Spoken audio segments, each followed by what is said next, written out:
You remember something that was scary moment for you while building Haptik? How were you able to overcome? Every year, Yeah, once a year at yeah, least. One line summary of my journey with Haptik is 10 years too early. Your second part of how do you get past that? I think every year it's different. And with every year there is a little bit more maturity because you've seen it before.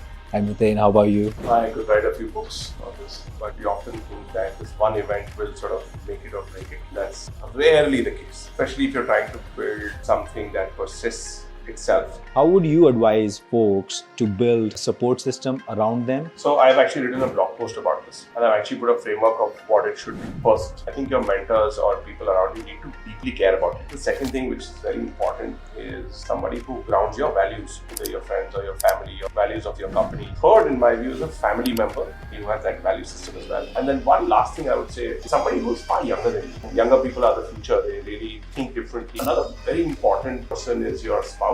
I married up. Yeah. What's been your relationship with health? I was roughly 105 kilos. I decided to do a checkup like a bold person. That was a massive wake-up call. 15 months, I lost 23 kilos. That's made a world of difference. And what's making you guys smile lately? An amazing time to be building anything in this country. Just the rate which our country is changing. These 15-20 years was really when India. We hosted Miten and Aakrit.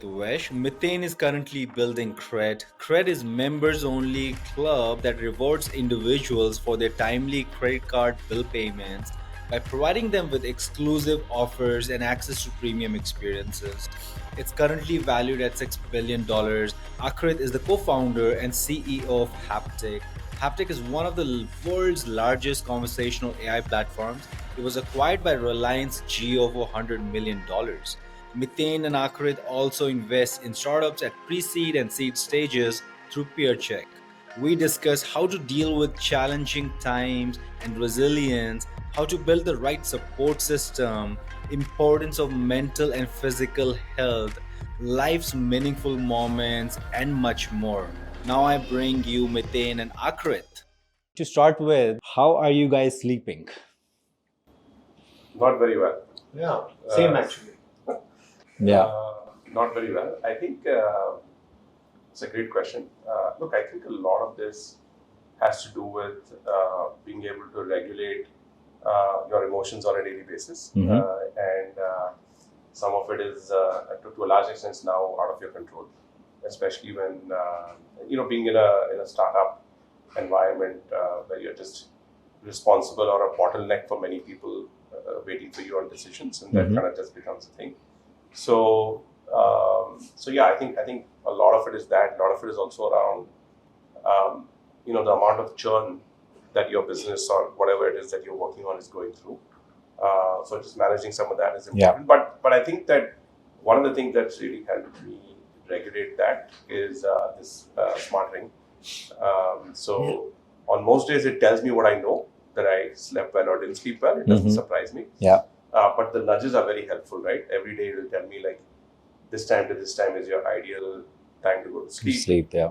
And then it'll also, like, I've also started to measure my actions. So days when let's say I have a beer or a glass of wine before going to sleep, I know the next day my score is going to be in the 70s. I know when I'm able to, sleep for a certain larger number of hours, it's going to be in the 80s. Once I've managed to do 90. I forget why it happened. Yeah. But I think it's not sleeping very well. Yeah. Is the Ultra Human? Yes, Ultra Human, Indian company. Yeah. Made in Karnataka. And how about you, Aakrit? It's interesting. For the entire journey of building Haptik and doing all these different things in life, till about 2 months back, I didn't have a sleep issue. In fact, it was quite the opposite. I, could go to sleep wherever, and I was a very sound sleeper. And whether it's a plane, whether it's a bench, whether it is a couch, there was a running joke amongst my friends that I could pass out anywhere, which was great, honestly, now that I think about it.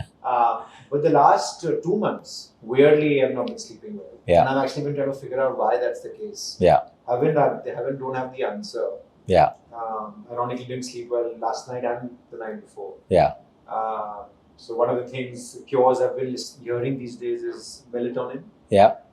So there's a bunch of people who've suggested that if you generally sleep well, it might be a good idea to have it for a week or two, and then you get back to your cycle.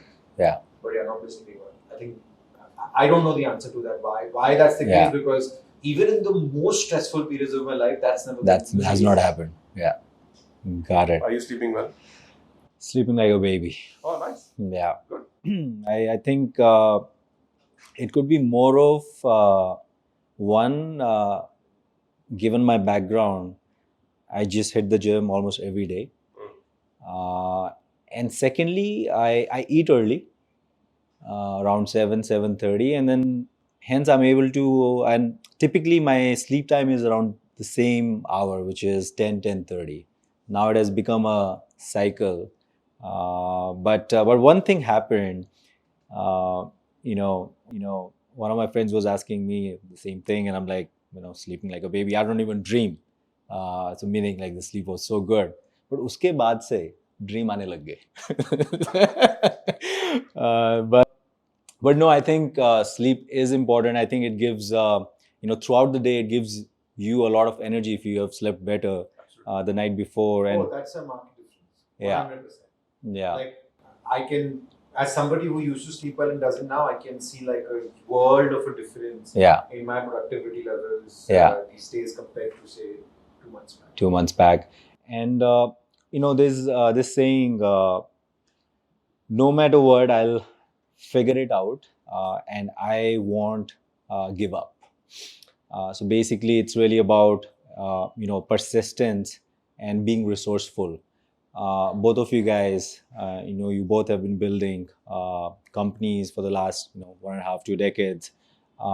Maybe you can start with Aakrit.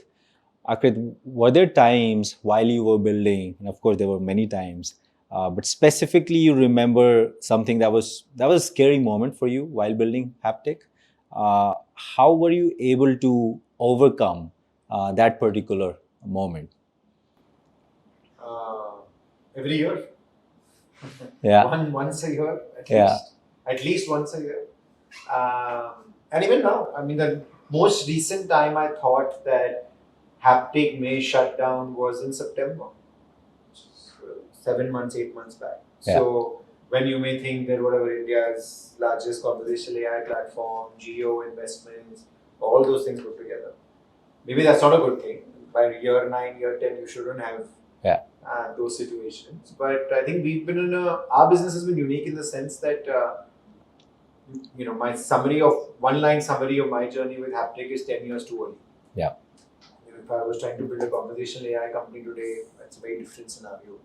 So I think every year we've had to look for new versions of product market fit, which means a new direction, a new pivot potentially, which means you always have those moments. To answer your second part of how do you get past that, I think every year it's different. Mm-hmm. And with every year there is a little bit more maturity because you've seen it before. Yeah. So the first time this happened was maybe in 15, and Miten was obviously very close to what was going on that time. It was really awful. It was like I broke down multiple times. I didn't know what to do, and I didn't feel like going out. It was like as bad as it gets. Mm-hmm. The next year it happened, it was slightly better, and then last year it was very practical almost. Like, oh, does it seem like it might be the right thing to do? Mm-hmm. Which is not do this anymore. Mm-hmm. With a very objective view, and then you just sort of brainstorm and get past it. So I think that when I'm hiring and investing, one of the things that I constantly say is that experience doesn't matter so much when you're hiring and investing, but this is one area which possibly only comes with many years, right? You can't, that thick skin only develops if you've done it a few times. Or in the case of a lot of first-time founders, if you come from a background which involved you just having to go through these episodes. Got it. And Miten, how about you? I could write a few books on this, but look, I think my learning has been that we often think that this one event will sort of make it or break it, and that's rarely the case, right? Very rarely the case. especially if you're trying to build something that persists itself, right? There's no silver bullet at any point in time. Like, Google right now suddenly looks very, very fragile, right? Google's a phenomenally successful company that's done, change everyone's life around us and continues to do that. But, there'll always be these moments where you will feel like, okay, what we're doing or what I'm doing or the way I'm doing it is completely going to sort of, screw me, or this is over, or this is very hard. I think sort of having that perspective has helped me in many, many situations.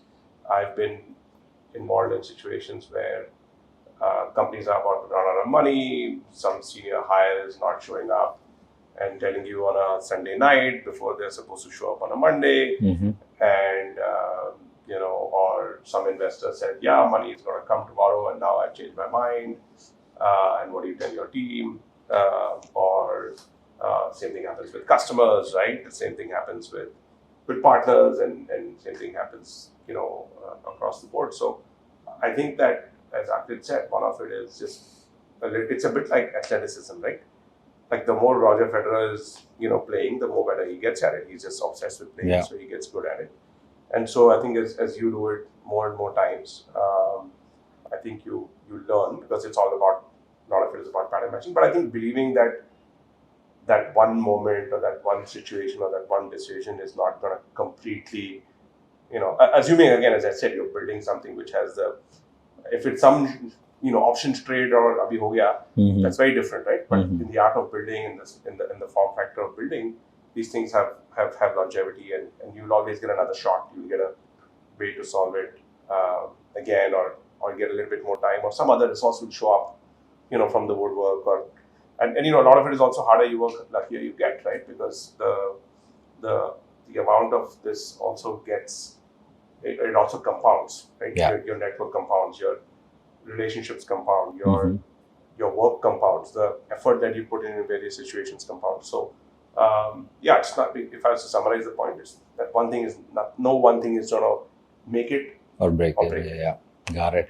Now, I was sharing with a couple of founders. One of them I asked, like, what's something that you could have done differently? And his answer was, I wish I had reached out to people, maybe in the form of mentorship, or people who are, 2 or 3 levels ahead of them. And then there's another founder, I won't name him. Now, of course, he runs a company which is a unicorn. He went through a really, really hard time. And I asked him, like, what was that one thing that, helped you pass through that? And he said, the people around me, the support system that I had, both founders and family members.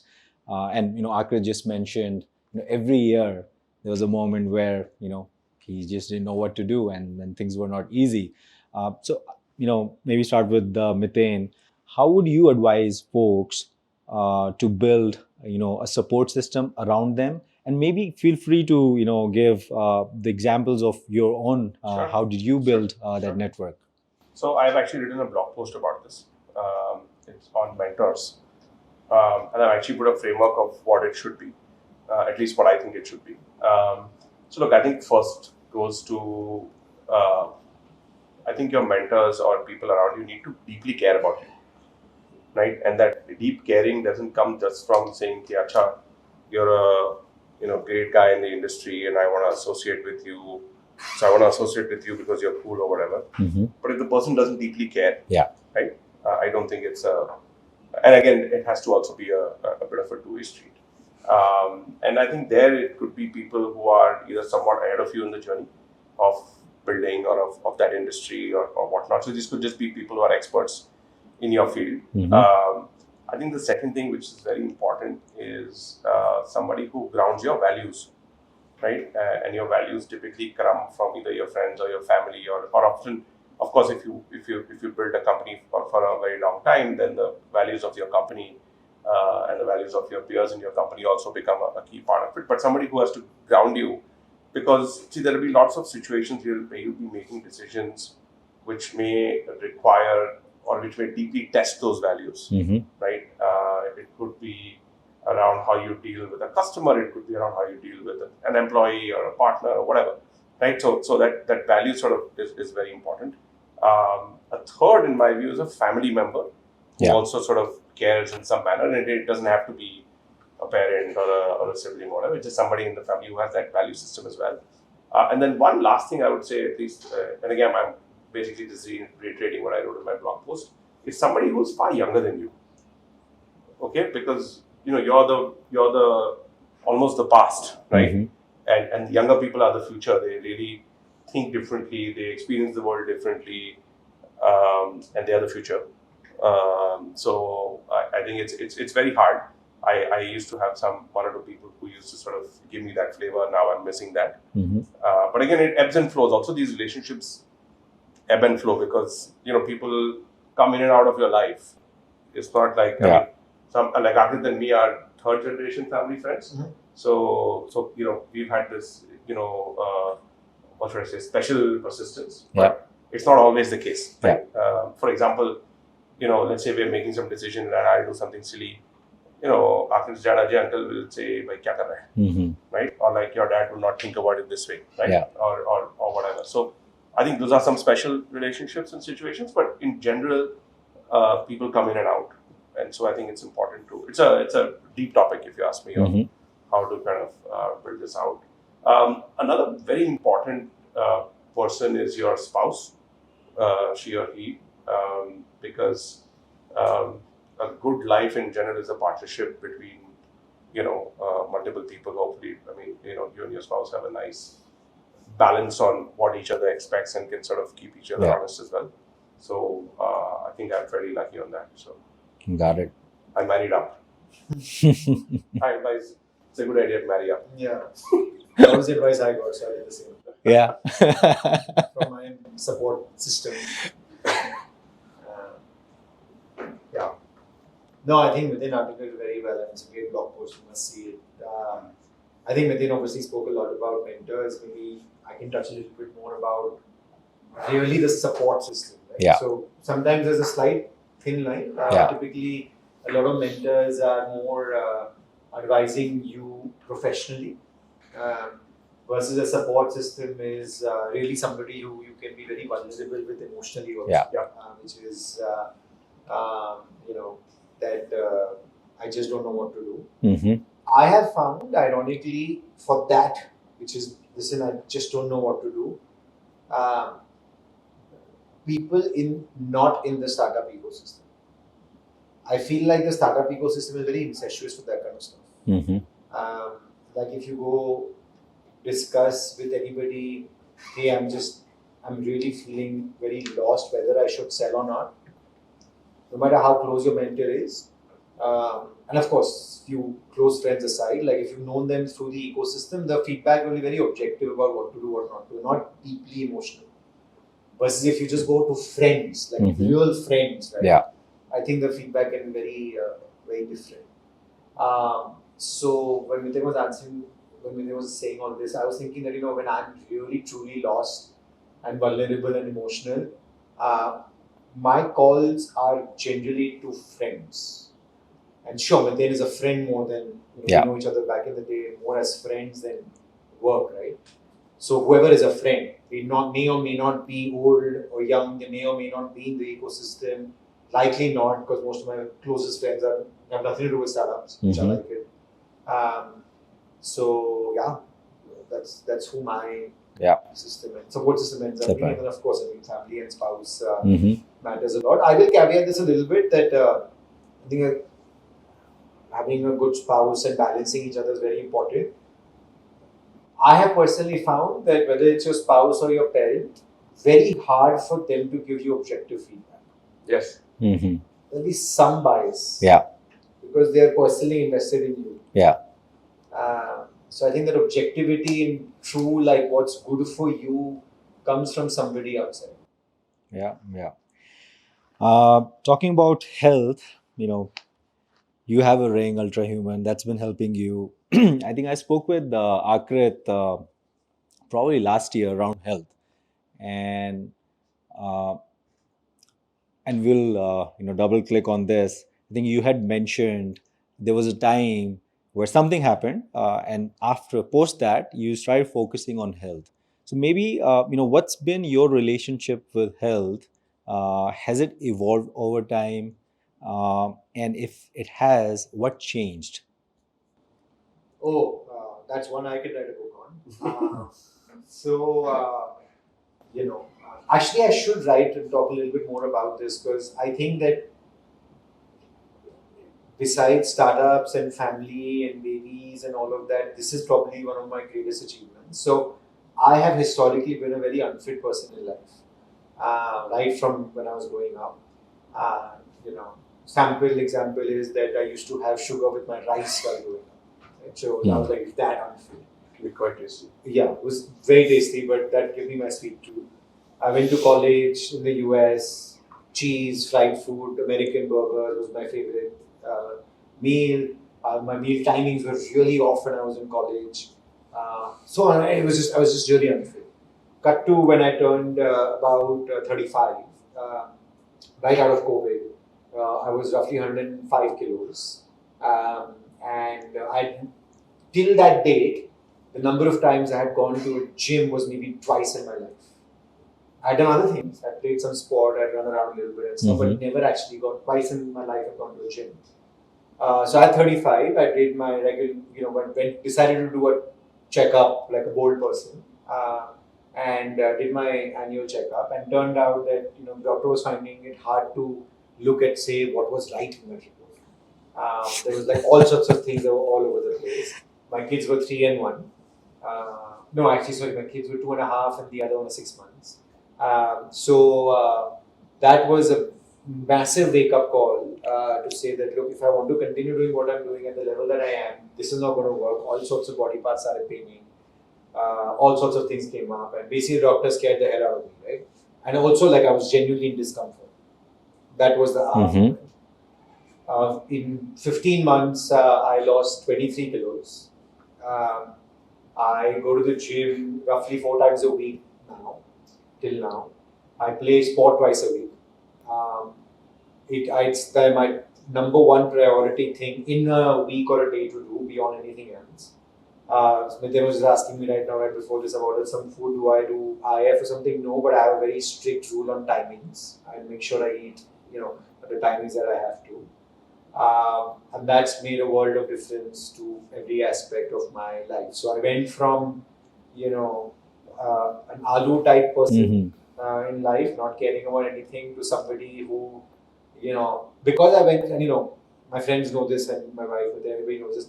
Like, once I make my mind about something, I go really deep. Yeah. So once I said that, like, health is my focus, I went science on it, right? Yeah. That every single piece. So this is all the last 3 years. Yeah.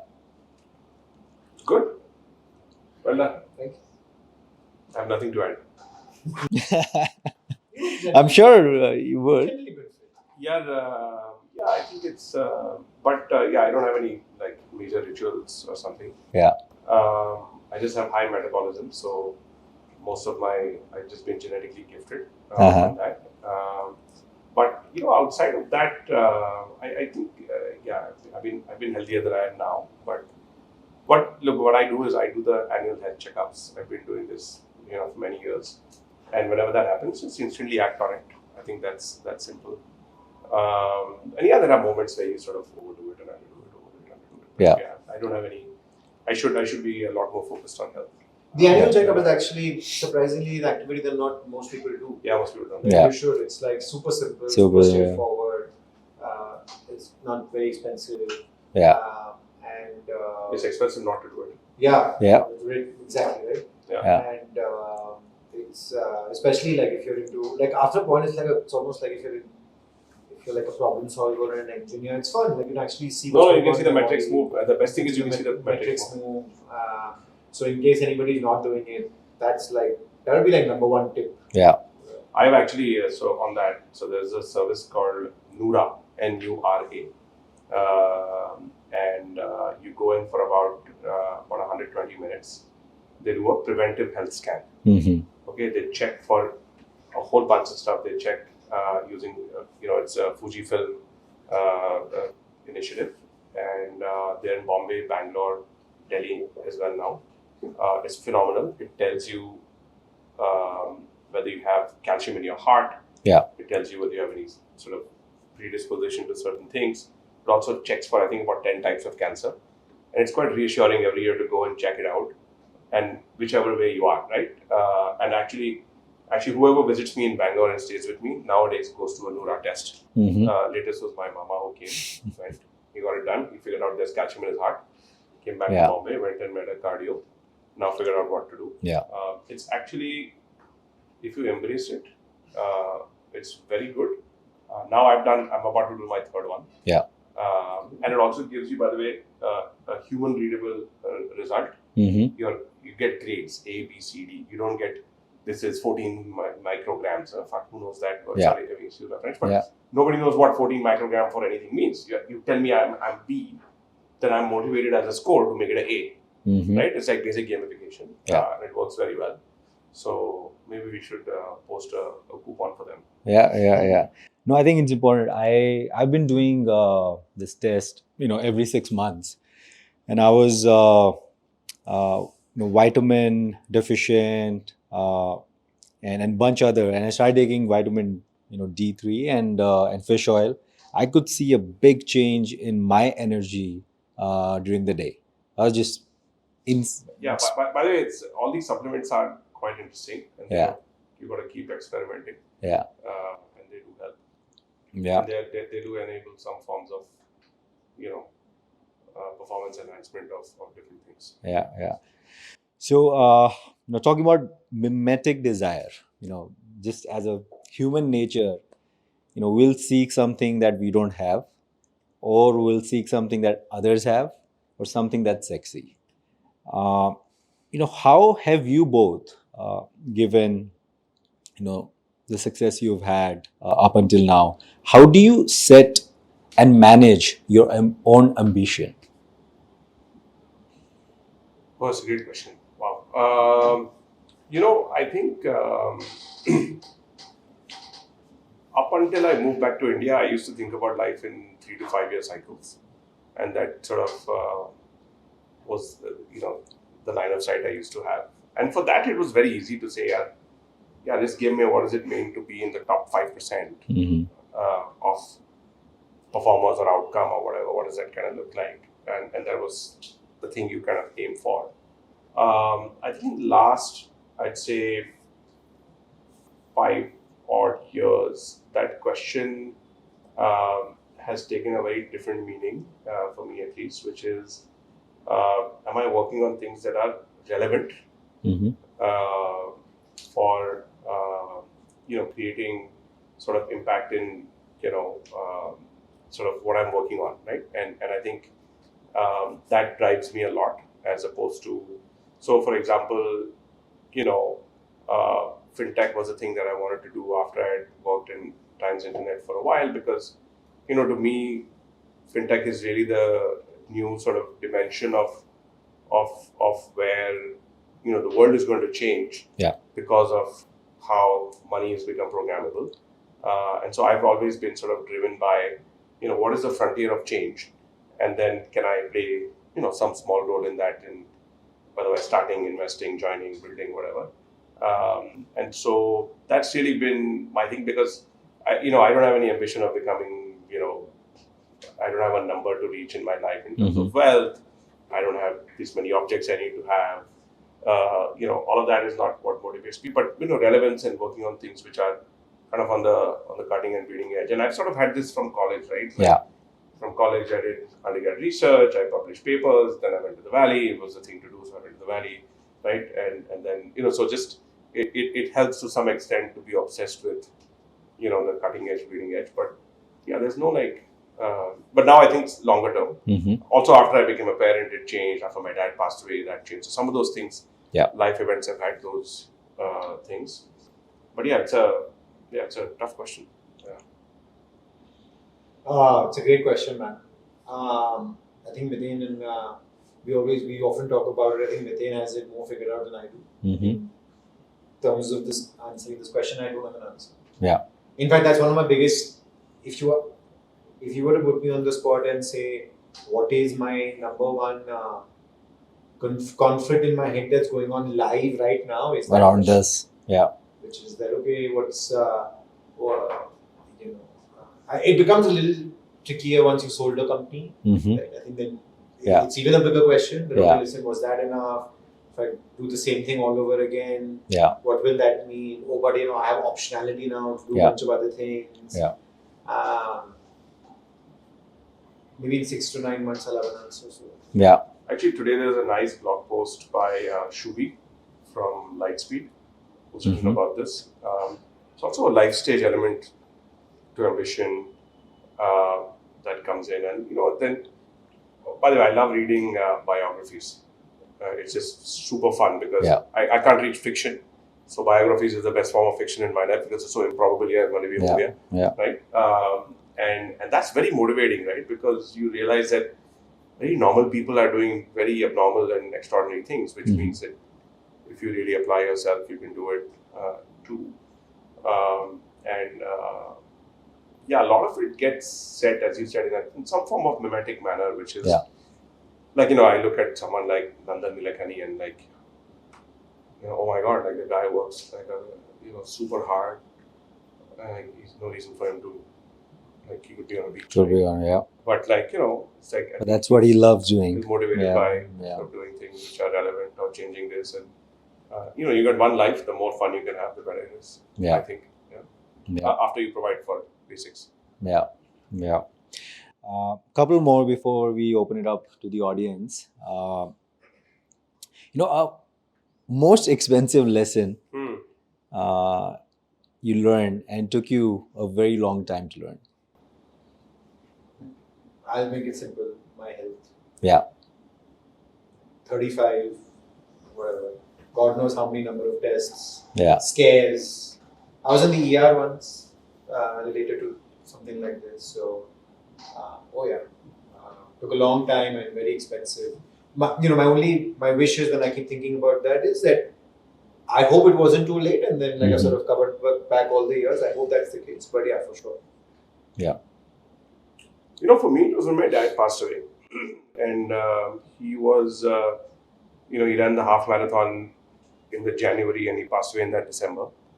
Right? And so, actually, when that happened, I really went into this actually what, right? Your parents are your role models, right? Like there's like the alpha human being, the alpha man and the alpha woman, right? That's the benchmark, at least was for me and is for me. So when you see your parents in a vulnerable situation and then suddenly, kind of snaps out, to me it was very jarring. And to some extent also made me realize that I'm mortal, right? That eventually, because until then you don't think, like you're a teenager, nothing matters. In the 20s also, you can put anything in your body, everything goes out, nothing, you just bounce around, things are happening. But, at some point, this starts to hit you. And so when that happened, actually, my daughter was born 45 days after that, 46 days after my dad passed away. So it was a very weird sort of one life ending and one life starting moment. And at that point, I sort of, it took me about 6-7 months to really figure out, like, at least rationalize for myself, why the hell are we here? Yeah. And obviously that's also,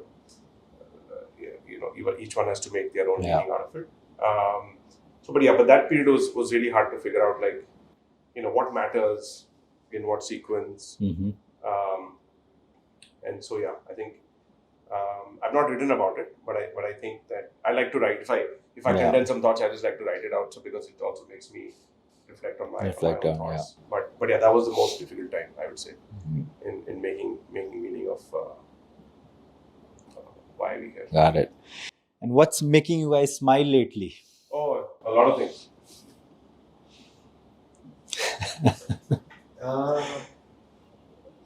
No, I mean, look, you said this when we started, that not many people talk about this topic. It's not a good thing. We should talk about it more. But the second also is that I'm generally an optimist. That the reason people don't talk about this enough is because hopefully 80% of what's going on in everybody's lives are happy things. right? So this hopefully forms only 10-20% of most people's lives. So yeah, there's enough to be smiling about and making us happy. For me personally, it's been an insane 1 year. I think anybody who's looked at what I've been up to, Yeah. we peercheque, which is what we've been running, has been scaling really well. We've made some really good investments. Mumbai Tech has taken off. We had a great event in February, Yeah. which was larger than what we could imagine.